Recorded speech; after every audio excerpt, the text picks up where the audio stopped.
Welcome to Assamese e-classroom. This is Jyotimay Kolita. So, আজিৰ এই ভিডিঅ'টোত মই দশমমান শ্ৰেণীৰ গণিত বিষয়ৰ 14 নম্বৰ চেপ্টাৰ ষ্টেটিষ্টিক্সৰ এক্সাৰসাইজ 14.1 ৰ কোৱেশ্চন এটা সলভ কৰিম। আজি মই কোৱেশ্চন এটাই সলভ কৰিম কিয়নো এই 1 নম্বৰ কোৱেশ্চনটো আমাৰ মাধ্য উলিয়াব দিছে। তো মাধ্য উলিওৱাৰ আমাৰ মেইনলি আমাৰ ইয়াতে তিনিটা পদ্ধতি মেনশন কৰিছে। তো মই তিনিটা নিয়মৰ সহায়তে মাধ্য উলিয়াম। তো যাতে কেতিয়াবা যাতে কোৱেশ্চনত যদি মেনশন থাকে যে প্ৰত্যক্ষ পদ্ধতি হওক বা ধাপ বিচ্যুতি পদ্ধতি এনেদৰে যদি থাকে যাতে তোমালোকে কনফিউজ নোহোৱা। তো আমাৰ মাধ্য উলিয়াবলৈ কি পদ্ধতি ইউজ হয়? 1 নম্বৰ প্ৰত্যক্ষ পদ্ধতি। তো এই পদ্ধতি সম্পৰ্কে মই আগৰ ভিডিঅ'টোত আলোচনা কৰিছো। যদি আগৰ ভিডিঅ'টো চোৱা নাই তোমালোকে তো চাই ল'বা। আৰু বেসিক্সখিনি মই ইন্ট্ৰোডাকশন পাৰ্টতে আলোচনা কৰিছো। তাৰপিছত বিবেচিত এইখিনি কিন্তু গ্ৰুপ ডাটাৰ ক্ষেত্ৰত, আনগ্ৰুপ নহয়। আনগ্ৰুপটো ইজিয়ে হয় আৰু গ্ৰুপ আনগ্ৰুপ কি হয় সেই সম্পৰ্কেও মই ইতিমধ্যে আলোচনা কৰিছো আগৰ ভিডিঅ'টোত। বিবেচিত মাধ্য পদ্ধতি 3 নম্বৰ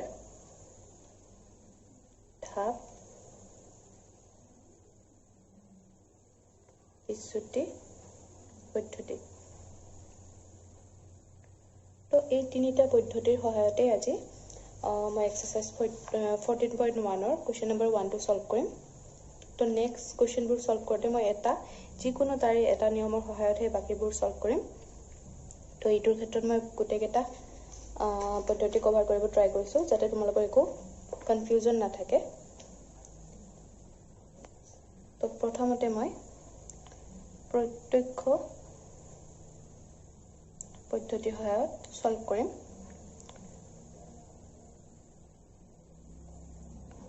তো এতিয়া চোৱা কোৱেশ্চনটো কি কৈছে আমাৰ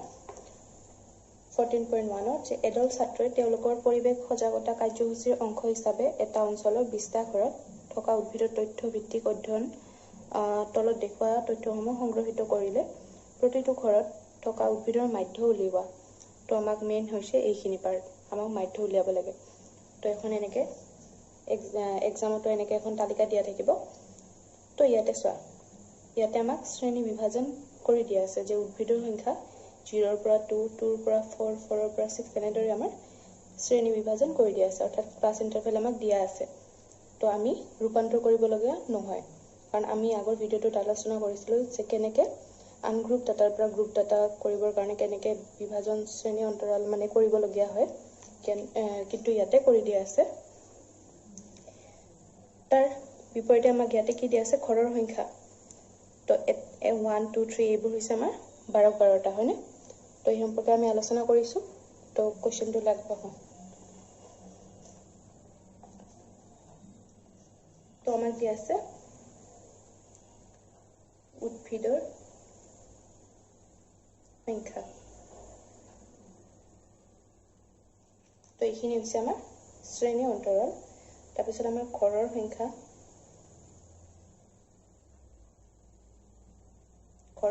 তো সেইখিনি হৈছে আমাৰ 12টা। আমি যাক এফ আইৰে এক্সপ্ৰেছ কৰিম। তাৰপিছত আমাক লাগিব শ্ৰেণী সূচক। তো শ্ৰেণী সূচকটো আমি কেনেকৈ লিখো? এক্স আই। তাৰপিছত প্ৰত্যক্ষ পদ্ধতিত আমাৰ কি উলিয়াব লাগে? এফ আই ইনটু এক্স আই। তো এফ আই আৰু এক্স আইটো আমি পূৰণ কৰিম ইয়াতে। তো বিভাজনখিনি আমাক দিয়া আছে 0 ৰ পৰা 2, 2 ৰ পৰা 4, 4 ৰ পৰা 6, 6 ৰ পৰা 8, 8 ৰ পৰা 10, 10 ৰ পৰা 12 আৰু 12 ৰ পৰা 14। তাৰপিছত চোৱা, এতিয়া আমাৰ এই ফ্ৰিকুৱেঞ্চি অৰ্থাৎ বাৰম্বাৰতা। তো 0 ৰ পৰা 2 এই শ্ৰেণী বিভাজনৰ বিপৰীতে কিমান ঘৰৰ সংখ্যা আছে? 1। তো সেইটো ইয়াতে লিখা 1। তাৰপিছত 2 চিৰিয়েলি এনেকৈ লিখি যোৱা 1, 2, 1, 5, 6, 2, 3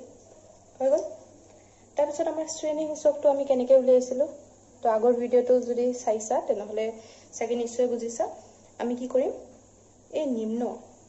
নিম্ন যোনটো আমাৰ আপাৰ এণ্ড লোৱাৰ লিমিট যোনটো আছে তো এইটো কোৱা হয় নিম্ন সীমা আৰু এইটো হৈছে আমাৰ উচ্চ সীমা এই শ্ৰেণী অন্তৰালৰ ক্ষেত্ৰত এইটো হৈছে নিম্ন সীমা আৰু এইটো উচ্চ সীমা তো নিম্ন আৰু উচ্চ সীমা দুটা প্লাস কৰি তাক 2 ৰে ডিভাইড কৰিলে আমি তাৰ সমান্তৰালত থকা শ্ৰেণী সূচক পাই যাওঁ তো এতিয়া 0 + 2 কৰিলে 2 ডিভাইডেড বাই 2 ইকুৱেল টু 1 হয়নে 2 + 4 কৰিলে কিমান হয় 6 ডিভাইডেড বাই 2 3 6 + 4 10 ডিভাইডেড বাই 2 5 এনেদৰে কিমানকে বাঢ়ি গৈছে 2 কে বাঢ়ি যাব 7 9 11 কাৰণ আমাৰ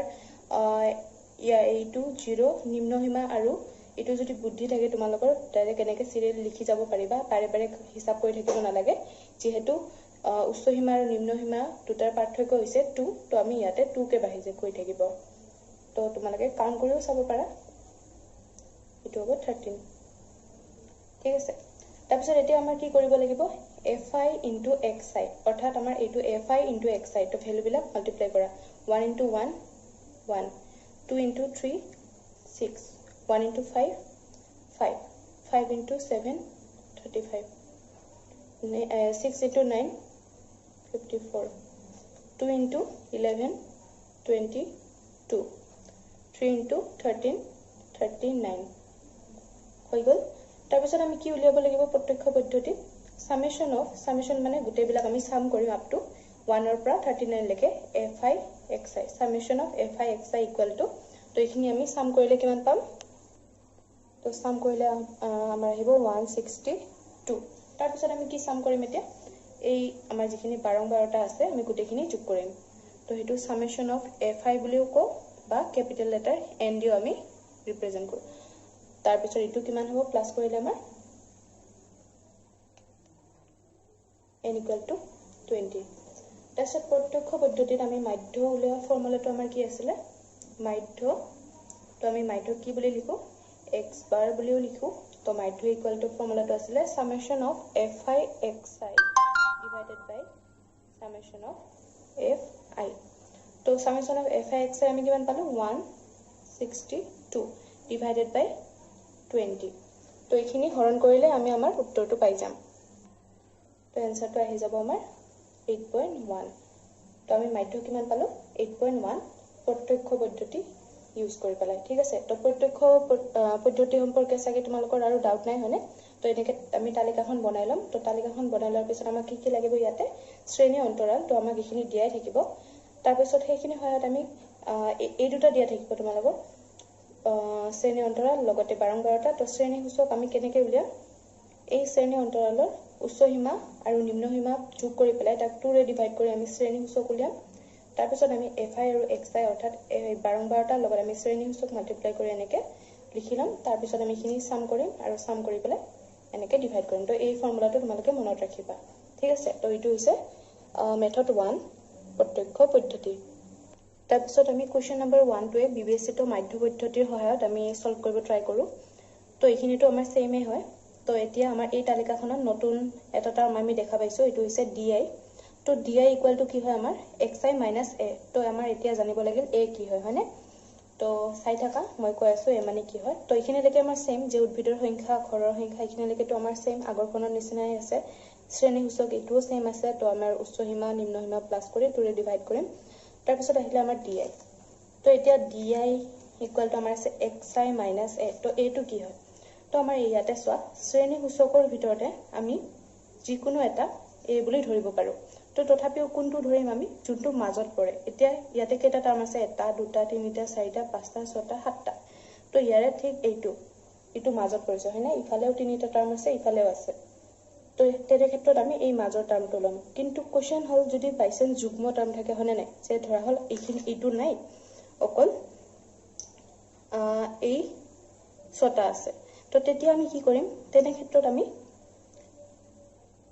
এইটো নলৈ পেলাই বা আমাৰ নিজৰ ইচ্ছা আমি এইটো লব পাৰো কাৰণ আমি ওপৰত থকাটো প্ৰিফাৰ কৰিম যে তিনিটা এইটো নাই ধৰা হল তো তেতিয়া আমি এইটো নলৈ এইটো ল'ব পাৰো বা তোমালোকৰ ইচ্ছা ইয়াৰে যিকোনো এটা ল'ব পাৰা মুঠতে মাজৰ টাৰ্ম এটা ল'ব চেষ্টা কৰিবা ঠিক আছে তো এতিয়া আমি ধৰি ললো লেট a ইকুৱেল টু কিবা 7 তো এইটো ক্ষেত্ৰত তো আমি ইয়াতে কি লিখিম xi - 7 ঠিক আছে তো ইয়াৰে ক্ষেত্ৰত xi মানে কিমান 1 তো 1 ৰ পৰা -7 গলে কিমান হ'ব 1 ৰ পৰা -7 গলে -6 3 ৰ পৰা -7 গলে -4 5 ৰ পৰা -7 গলে কিমান হ'ব -2 7 ৰ পৰা 7 গলে 0 9 ৰ পৰা 7 গলে 2 11 ৰ পৰা 7 গলে +4 হয়নে 13 ৰ পৰা 7 গলে 6 ঠিক আছে তাৰ পিছত আমাৰ কি কৰিব লাগে এতিয়া আমি আগৰ প্ৰত্যক্ষ পদ্ধতিত আমি কি কৰিছিলো fi * xi এতিয়া আমি যেহেতু di উলিয়াইছো তো fi * di কৰিম ঠিক আছে এই ফৰ্মুলাটোত আমাৰ fi di উলিয়াব লাগিব তো বিশেষ একো নাই জাস্ট এইখিনি বস্তুহে চেঞ্জ হৈছে তো fi হৈছে আমাৰ 1 1 * -6 -6 2 * -4 -8 1 * -2 এইটোত ক্যালকুলেশনত বহুত সাৱধান হবা নহলে তৎক্ষণাত ভুল হৈ যায় 5 * 0 0 6 * 2 12 2 * 4 8 3 * 6 18 ঠিক আছে তাৰ পিছত এতিয়া আমি কি কৰিম summation of fi di উলিয়াব লাগিব তো summation of fi টো আমি জানোৱে কিমান আছিল আমাৰ 20 আছিল ন তো আমাৰ summation of fi di কিমান হ'ব তো এইখিনি আমি মাইনাস প্লাস খিনি সলভ কৰাৰ পিছত আমাৰ আহিব +22 তো এতিয়া আমাৰ নেক্সট ফৰ্মুলাটো জানিব লাগে যে আমাৰ বিবেচিত মাধ্য পদ্ধতিত ফৰ্মুলাটো কি হয় হয়নে তো আমাৰ ইয়াতে মাধ্য উলিওৱা ফৰ্মুলাটো কি হয় মাধ্য x bar এটো আমি x bar বুলি লিখো equal to a plus summation of fi di divided by summation of fi তো আমি a মানে কিমান ধৰিছিলো 7 plus summation of fi di মানে আমি কিমান পালো 22 divided by আমাৰ 20 তো এইখিনি সলভ কৰিলে আমি মাধ্য পাই যাম তো এইটো আহিব আমাৰ 7 প্লাস 1.1 to equal to 8.1 ঠিক আছে তো এইটো হৈছে আমাৰ বিবেচিত মাধ্য পদ্ধতি তো বিশেষ বেলেগ একো নাই আমাৰ তাত আমাৰ fi xi উলিয়াব লাগে তাৰ ঠাইত আমি এতিয়া di টাৰ্মটো উলিয়াই লম আৰু di মানে হৈছে xi - a আৰু এই আমি যিকোনো এই শ্ৰেণী উচ্চকৰ পৰা আমি যিকোনো এটা মাজৰ টাৰ্ম ললে হল এইটো নতুবা মই ইয়াতে এইটো লৈছো তাৰ মানে এইটো নহয় যে এইটো ল'ব লাগিব 5 ল'ব পাৰা 9 ল'ব পাৰা ঠিক আছে আৰু ক্যালকুলেশন খিনি বহুত সাৱধানে কৰিবা কেতিয়াবা বহুত ডাঙৰ ভ্যালু থাকে এতিয়া নেক্সট আমি কোৱেশ্চন নম্বৰ 1 টোৱে ধাপ বিচ্যুতি পদ্ধতিৰ সহায়ত মাধ্য উলিয়াব ট্ৰাই কৰিম তো এইটো কি হয় তালিকাখনত আৰু এটা আমি নতুন টাৰ্ম দেখিছো আগত আমি কি উলিয়াইছিলো বিবেচিত মাধ্য পদ্ধতিত আমি উলিয়াইছিলো di এতিয়া আমি ui উলিয়াম তো ui মানে কি হয় xi - a divided by h তো তোমালোকে তালিকাখনত এই টাৰ্মটো এক্সট্ৰাকে উলিয়াব পাৰা যে xi - a আগত উলিয়াই ললো তাৰ পিছত আকৌ ui = xi - a divided by h তেতিয়া তোমালোকৰ সুবিধা হ'ব যেহেতু মই অলৰেডি এইটো ভ্যালু উলিয়াই ৰাখিছো সেই আগৰ পদ্ধতিটোত বিবেচিত মাধ্য পদ্ধতিটোত তো সেই কাৰণে মই এইখিনি ডাইৰেক্টলি লিখিছো ঠিক আছে তো এইখিনি লেকিটো সেম বাৰংবাৰটা তাৰ পিছত আমাৰ এফালে আহিলে xi উলিয়া এইখিনিলৈকে আমাৰ সেমে থাকিব তাৰ পিছত আমি ui টো উলিয়াব লাগিব এতিয়া চোৱা মই এইটো সহায় লৈছো আগৰ তালিকাখন তো আমাৰ উলিয়াব লাগে xi - a by h আৰু ইয়াতে এটা নতুন আমি দেখিছো h তো h মানে কি হয় হয়নে তো h মানে কি হয় আমাৰ তো h টো হৈছে আমাৰ শ্ৰেণী দৈৰ্ঘ্য অৰ্থাৎ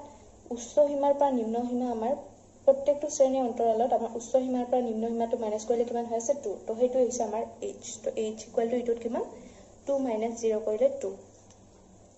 ঠিক আছে তো প্ৰত্যেকটোৰ ক্ষেত্ৰতে ইকুৱেল হ'ব তো এতিয়া আমি xi - a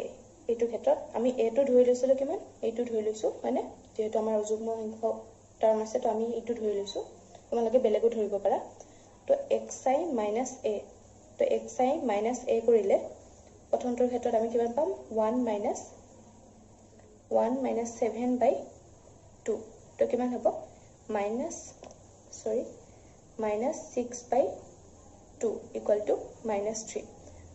minus 3 ঠিক আছে তোমালোকে এনেকৈ সাইডত ৰাফলি কৰি যাবা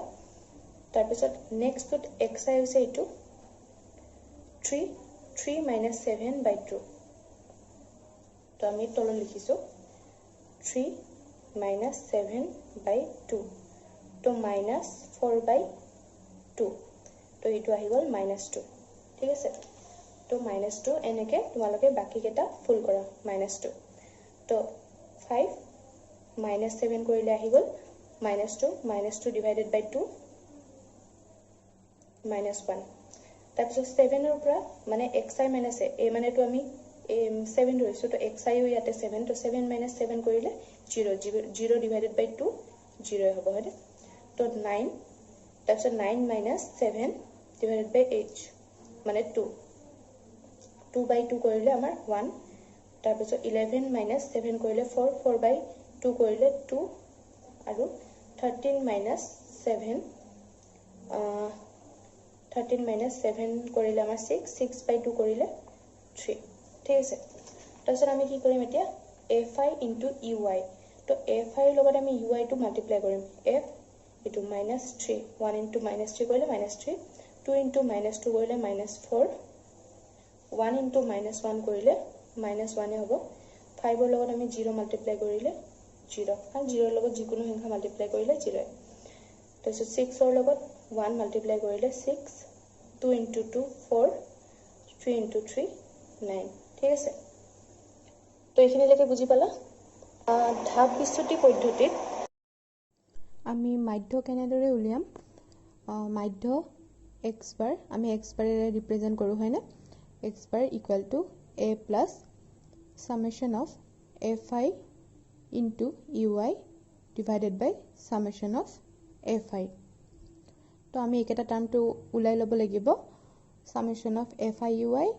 আৰু summation of fi আৰু লগতে এই সম্পৰ্কেও আমি আলোচনা কৰিলো হয়নে তো এতিয়া ভ্যালুখিনি পুট কৰিছো তো তাৰ আগতে আমি summation of fi ui টো উলিয়াই লৈছো তো এইখিনি ক্যালকুলেশন কৰিলে কিমান আহিব সোৱা তো আহিছে আমাৰ 11 আকৌ summation of fi টো অলৰেডি আমি উলিয়াই থৈছিলে 20 আছিল তো এতিয়া ভ্যালুখিনি পুট কৰিছো summation of fi had 11 divided by 20 into h is 2 তো এতিয়া 7 plus এইখিনি সলভ কৰিলে 2 ইটো 10 এ যাব তাৰ পিছত 1.1 তো এইখিনি হৈ যাব 8.1 তো মাধ্য সকলোতে সেমে আহিলে হয়নে তো আমি নেক্সট ভিডিওত বাকি কোৱেশ্চনসমূহ সলভ কৰিম এটা নিয়মৰ সহায়তহে আমি মানে সলভ কৰিম আজি আমি গুটেকেটা মেথডে ডিসকাস কৰিলো যাতে তোমালোকে গুটেকেটা মেথড ভালদৰে বুজি পোৱা আজিলৈ বাই বাই